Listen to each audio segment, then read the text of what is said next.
My sister and I shared a close bond in the past, yet approximately 7 years ago, our relationship took a sinister turn. At that time, she was 34 years old, while I was 32. I was in an engagement with a man whom I envisioned spending my life with. Initially, he appeared to be a suitable match, and I eagerly anticipated our future together. However, everything changed when I unexpectedly discovered that my sister had been clandestinely involved with him, betraying my trust.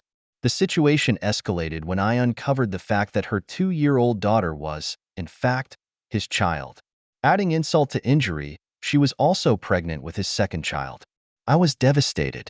I couldn't believe my sister would do something like that, and I felt completely crushed that my fiancé had been so dishonest. So, in one painful decision, I broke up with both of them at the same time. I told my sister she was dead to me and made it clear to our whole family that she was no longer a part of my life. I couldn't trust her anymore, and seeing her was just too painful. My family understood how hurt I was and tried their best to keep us apart. The tension was unbearable, and they knew it was easier to avoid having us in the same room. Over time, I managed to move on, and I'm now happily married to my wonderful husband, Luke. We have 3 children together, all of them still toddlers or even younger. Our home is filled with love, and Luke knows everything about my past. He fully supports my decision not to have my sister in my life anymore. He gets it because his own brother betrayed him too by hooking up with several of Luke's ex-girlfriends while they were still dating. It was a rough experience for him, so he understands the pain and frustration of being let down by a sibling. Meanwhile, my sister ended up marrying my ex-fiancé, and they now have 2 daughters together. Life hasn't been easy for them, though. Last year, my ex-fiancé was involved in a terrible accident at work that left him permanently disabled. Not long after that, my sister was diagnosed with some kind of medical problem. They've been struggling to keep a roof over their heads and put food on the table for their kids. Our parents and some extended family members have stepped up to help them out in any way they can. I haven't reached out, though. I don't think I ever will, given how deeply my sister's betrayal wounded me. Despite everything that's happened, I've chosen to focus on my family and the future rather than dwell on the past. Luke and I are committed to giving our kids a loving, stable environment where they can grow up happy and secure. Even though the scars from my sister's betrayal still sting sometimes, I found peace in knowing that I'm surrounded by people who genuinely care about me and would never do anything to hurt me like that. My sister made her choice, and while I hope things work out for her and her family, I know that I did what was right for me. Last month, my sister's husband needed surgery, adding even more pressure to their already difficult situation. I didn't hear it directly from her. Instead, I got updates from other people in our extended family. I never reached out to offer any help, though. A week ago, her husband ended up back in the hospital, and shortly afterward, my sister also needed medical attention. In their desperation, Luke and I were asked if we could take care of my sister's kids. Without hesitation, I said no. Despite knowing how difficult things were for her, my sister still managed to track me down on social media. She reached out to me directly, explaining how badly she needed my help and insisting that we're still sisters above all else. She said her family needed me now more than ever. But when she asked for my support, I told her flat out that I would never help her or her family. My sister couldn't believe my response and asked how I could be so cold. Now my family is upset with me. They say I've crossed a line and that I'm in the wrong. They insist that my sister's kids are innocent and don't deserve to be caught up in our feud. They believe that I should at least offer some help to my sister because we're family and she's going through a nightmare right now. They think it's only right to put aside my anger and pain for the sake of her children and to remember the bond we once had. But I can't bring myself to do it. I fully acknowledge that her kids are innocent, but they are still her kids. I can't let them into my life without opening up a door for her to walk right through as well. I just don't have it in me. My family was furious and told me I had taken this way too far. They can't understand why I can't let bygones be bygones. But the betrayal is still too raw for me to simply put aside. Even if they believe my sister deserves a second chance, I can't offer it to her right now. Am I the idiot? Now, onto the top comments. Not the idiot. That is so cruel of your sister. If she wants to play the family card, she should have done it long ago and not slept with your boyfriend. Family doesn't do that. It's not your responsibility. She didn't care for Opie. He was family when she slept with her sister's boyfriend, feeling sorry for years and got pregnant twice behind her back. How is this family now if she needs help? Family ties are so important. No blood doesn't make her family, and she can go to his side of the family or all the other people. But trying to use the one person who betrayed so much, distrusting, and guilt-tripping you now is the worst, as if your feelings don't matter. Yes, the kids are innocent, but know your responsibility. They have other family members to get taken care of. So why should you step in? Why so she can try to sleep with her new husband? Fool me once, shame on you. Fool me twice, shame on me. And it's time to elevate the dead to me level to include no news, no updates via relatives. Yikes. You're the idiot. You're not only choosing to be lifelong angry at your sister, all because of a man, but also choosing not to have anything to do with her kids, which I agree with your family, they are innocent. They didn't wrong you in any way. To them, you're their auntie, and you're choosing to allow them to think that you don't love them. I think it's time to get over yourself and forgive and bloody move on. Get over it. It's your sister and niece-nephews, for Christ's sake. Have a heart. Seriously, in what universe is moving on equivalent to letting toxic lying idiots back into your life? You can move on by not meeting with the toxic lying idiots anymore. Problem solved. Also, the idiom "blood is thicker than water" comes from the battlefields, originally saying the blood that we shared in the battle is thicker than the water from the womb, meaning your chosen unrelated family with which you've been through a nightmare sticking together has more value than some DNA you share with people. Story 2. My wife, Elle, and I tied the knot about a year ago. Back in the day, Elle was in the modeling game, specifically sports modeling. Picture those super fit folks you see in ads for workout gear or sports drinks. That was her gig. Now, Elle's job wasn't all fun and games. She had to stick to these crazy strict diets, and honestly, she ended up looking way too thin. It was like her whole life revolved around meeting this perfect standard of beauty. But things changed. Elle decided she'd had enough of the whole starving artist routine. She started eating better, hitting the gym, and gaining some muscle. And let me tell you, she's never been happier. Enter my brother, Chris. Now, Chris isn't just well off. He's practically swimming in cash. But money doesn't buy happiness, right? Poor guy just went through a messy divorce, and he's crashing at our place until he finds his own pad. Now, Chris, he's got this thing about beauty. He's convinced that there's only one type of woman worth noticing, and anyone who doesn't fit his narrow view is pretty much invisible to him. It's like he's got this checklist, and if you don't tick all the boxes, you're out.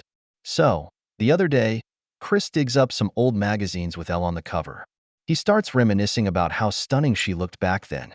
No harm in that, right? But then, he keeps going on and on about how she's not as hot now. Like, dude, we get it. Here's the thing. Elle's no couch potato. She's out there pounding the pavement every evening, going for a run to keep herself in shape. And just as she's lacing up her sneakers, Chris drops this gem. Hey, Elle, make sure you run fast enough to lose all those flappy bits. Elle just laughed it off, but I couldn't let that slide. I had to tell Chris to cool it with the comments. So, the next day rolls around, and I'm off to hit the gym. But before I can even lace up my sneakers, Chris drops another gem on Elle. He tells her she should get back to her old figure. I mean, come on. Really? Enough is enough. I couldn't bite my tongue this time. I straight up told him to shut it and stop obsessing over my wife's body. But you know what's wild? El barely flinched. She's so used to these kinds of comments. It's like water off a duck's back for her. Me, though, I was ready to pull my hair out by the end of the day. Then at dinner, Chris just wouldn't quit. He's cracking jokes left and right, but they're all hitting way too close to home. At one point, our friend Danielle brings out the food, and Chris blurts out this gem about paying for a tummy tuck for Elle so I can get the right version of her. Yeah, you guessed it, the skinny version. That was it. I lost it. I looked him dead in the eye and told him that maybe his ex-wife married the wrong version of him. Ouch, right? But honestly, enough is enough. He needed to hear it. So, I told him to pack up his complaints and get out of my house. Of course, he didn't take it well. He started going off about how I'm being insensitive and hitting below the belt. But you know what? Sometimes you gotta say what needs to be said. He eventually stormed out. But Elle reckons I could have kicked him out without the low blow. Maybe she's right, but dang, enough was enough. Am I the idiot? Top comments. Not the idiot. Okay, it was a low blow about his divorce, but given the revolting nature of his comments and the fact that he explicitly insulted your wife while putting a roof over his head, it makes it understandable. You were only human. You were far more polite than I would have been. Not sure why you're in doubt on that point. Honestly, this situation has nothing to do with your wife. There's no reason for him to pick on her or comment on her body. Sure, you didn't need to explain yourself when telling him to leave, but if he can't take unsolicited criticism, he shouldn't be engaging any himself. Does anyone else get the vibe that you might have been trying to nag OP's wife to get her to be more open if he hits on her? I'm seriously side-eyeing his comment about marrying the right virgin. That is, once she loses weight. Your brother is proof that money doesn't buy class. And if this is how he treats women, I suspect this will be one of many divorces in his future. Story 3. My fiancé, May, or 33, has a best friend, Jason, who is the brutally honest type and the type that tells it how it is. He admitted that he isn't good at keeping his thoughts in his head. My fiancé says he loves him despite his flawed personality and expects me to let it go whenever he makes backhanded comments about me in my past. He was the first to be invited to the wedding, and my fiancé and I promised me to make him behave. My fiancé and I found out that we're expecting. We visited my future in-laws' house to make the announcement, and Jason was already there. After dinner, my fiancé and I stood up and made the announcement. Everyone rushed to congratulate us except for Jason. He sat still and admittedly kept looking right in my eyes in a strange way. I avoided him, but he got up, hugged my fiancé, looked at him, and said 3 words, "Man paternity test, pronto." I was completely floored. Everyone was shocked but trying to act normal, probably to diffuse the situation. But I walked up to Jason and asked him to repeat what he said. He tried to back off. Because my face was inches away from his, he was like, "Chill, it was just a joke." But I kept asking him to repeat what he said. Finally, my fiancé got in the middle and told me to take a seat and calm down. I went off on Jason, called him an insensitive idiot, and said he was officially uninvited from the wedding after he accused me of being unfaithful. Jason shouted some stuff about how I was a drama llama and that he meant no harm, then left in a hurry. My fiancé and his mom agreed with me being upset, but said the uninvite him from the wedding was me going too far. My fiancé said that Jason was just joking and I blew up over nothing. We went home, and I kind of broke down in the bathroom without letting my fiancé see it because he still thought I was overreacting. After I told him how I felt about his friend ruining my joy and humiliating me in front of my in-laws, am I overreacting and being too emotional here? Now for the top comments.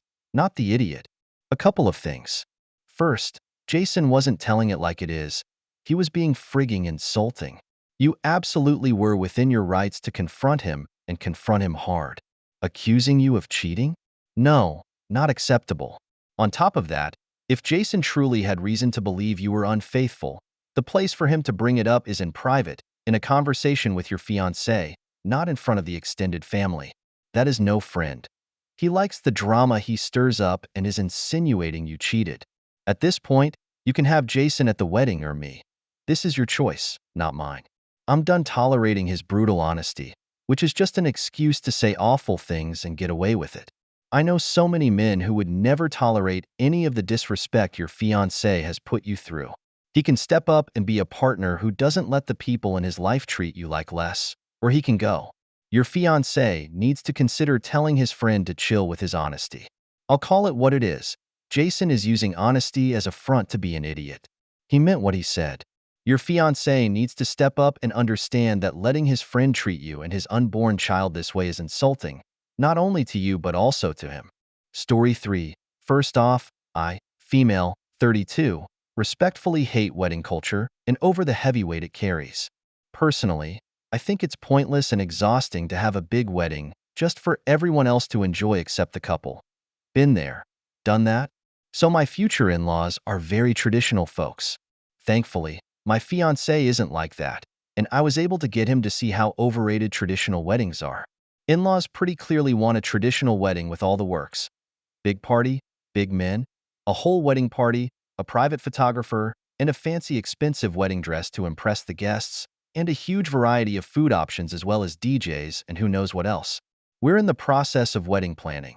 Mother-in-law came to see me along with sister-in-law with a list of where to start with wedding planning. I got nauseous just looking at it. I asked why the hassle and exaggeration. She was like, well, that's how it's done in the family. I told her I was sorry about that. Oops. But my fiancé and I had already decided on a small party in our spacious backyard, with a humble purple dress as my wedding dress and an Etta James Last song playing in the background. Sister-in-law looked at me asking if I was serious. The next thing I knew, my mother-in-law almost fainted, which freaked me out completely.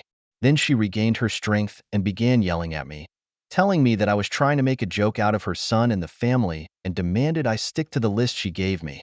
I called my fiancé to come home, but his dad and aunt got there first, and they all started arguing with me about how crazy was and how they won't let me ruin my own and their son wedding for them. My fiancé and I got home and took everything we agreed on back. I got so mad at him and asked why, and he told me he didn't think his family would react like this. I argued with him too after his family threatened that they wouldn't attend the wedding if I went through with this crazy plan. They criticized me up and down, saying they didn't get why I was doing this when I had enough money and time to have a respectable, worthy wedding just like everyone else in the family. But I'm a bride seller trying to dictate the wedding from A to Z. Also, just because I had a wedding before doesn't mean I make light of this one. We're still arguing about it, and my fiancé, and they keep saying he wants his family not to miss our wedding and asks that I reconsider what we previously planned. Am I the idiot? Now for the top comments. Not the idiot. I put the wedding on hold for the moment until your fiancé grows a spine. This is a preview of how the marriage will be. Over your future husband will let his family dictate your entire life if you don't get him to stand up to them now. Yep, hope you two aren't ready to get married. I see this going a few ways. You cave, spend the money, and have the big party and hate your own wedding. He caves, and this family never lets you live it down. Or you elope, and no one gets the wedding they want. Either way, you need to talk this through again. I'll go with the risky everyone's the idiot here. At the end of the day, it is your wedding, but it's also your ASOS wedding too. You said you were able to get him to see how overrated traditional weddings are. Well, it sounds a bit dodgy, in all honesty. Maybe he wanted a traditional one all along. Either way, there should have been more clear communication about what you all wanted instead of your in-laws dictating what the wedding would be like. I get to feel strongly about this, but I feel like the fiancé is being pushed around in both directions to do what everyone else, including open not, wants, and nobody seems to be asking him what he wants. Fiancé needs to be able to speak up for himself before he even thinks of marrying someone else. Story 4. I fully believe I'm in the right in this situation, but my family keeps saying I'm the Ada, and I want an outside opinion. For context, my dad has supported me unconditionally and has repeatedly told my mother to knock it off, and he was just as devastated when I couldn't go. A couple of years ago, I got into a fancy advanced online program for school because I was leaps and bounds ahead of all my classmates, and part of my acceptance was a difficult test. If you score high enough, you get into the online program. Score even higher and get into advanced boarding schools. When I took the test the first time, I didn't score high enough to go to the boarding schools, and it was fine. I didn't care. I found, though, that I struggle and fail because of the online nature of the program I'm in, and it's affecting my future opportunities. Because of this, I took the test again to get into the boarding school. This time I scored high enough to go, and I was ecstatic. I'd spent over a year putting in the effort and the work to get in, and I was offered a spot. This all came to naught though when my mother decided to refuse my spot, and since I was a kid, she had the right to deny it for me. She was raised a Catholic and is severely emotionally and verbally abusive. Going to boarding school was my way out and a way to get out from under her thumb. But she refused it because she was having a baby with her new younger husband and needed a free babysitter. Here's where I may be the idiot. This happened a year ago, and I still hate her for it and refuse to involve her or speak to her about anything to do with schooling. She's been complaining and says she doesn't understand why I cut her out of that part of her life, but I can't bring myself to start fights with her when I know exactly how they go. So am I the idiot for refusing to talk to her? Now for the top comments. Not the idiot. She ruined your future because she was selfish. I wouldn't want anything to do with her either. She's just complaining because she lost her free babysitting. She doesn't miss you. You can't forgive her when she couldn't give a damn about the crap she pulled. Her flying monkeys can kick rocks. Your mom stole your future from you. Your family, except for your dad, you said, aren't accepting of your feelings. No one can tell you what to do with your feelings. If you want to forgive your mom, and get close in the future, no one can tell you that's wrong. If you want to cut her out of your life for good and choose never to see or speak of her again, that's also not wrong. A year isn't even that long to come to terms with what happened. I would be horribly angry too if all my hard work was thrown away for purely selfish reasons. Unfortunately, that's what your mom did. And it's a hard lesson to learn and one I hope in time you don't repeat on your children. I'm so sorry that happened to you. I hope you don't have to like or trust someone who behaves that way. And for your own protection, you probably shouldn't. Story 5. Am I the a-hole for refusing to pay for my sister's husband's surgery with my inheritance slow money? Context: my sister, 27, and I, 18, lost our dad a year ago. He was my only parent. Mom was never in mine or my sister's life. Dad left money inheritance for me and sister, and she used her insurance to get new cars and renovate her house. I live with my aunt right now because my brother-in-law didn't let me stay with my sister. I'm planning on using my inheritance money to pay for college tuition. I've always wanted to be a doctor, but haven't decided which branch yet. My sister and I haven't been close. It started after she got married to her chronically ill husband, who was allowed to make backhanded comments about Dad and mock his illness and make a scene at his funeral only because he's ill and shouldn't be held accountable for his behavior.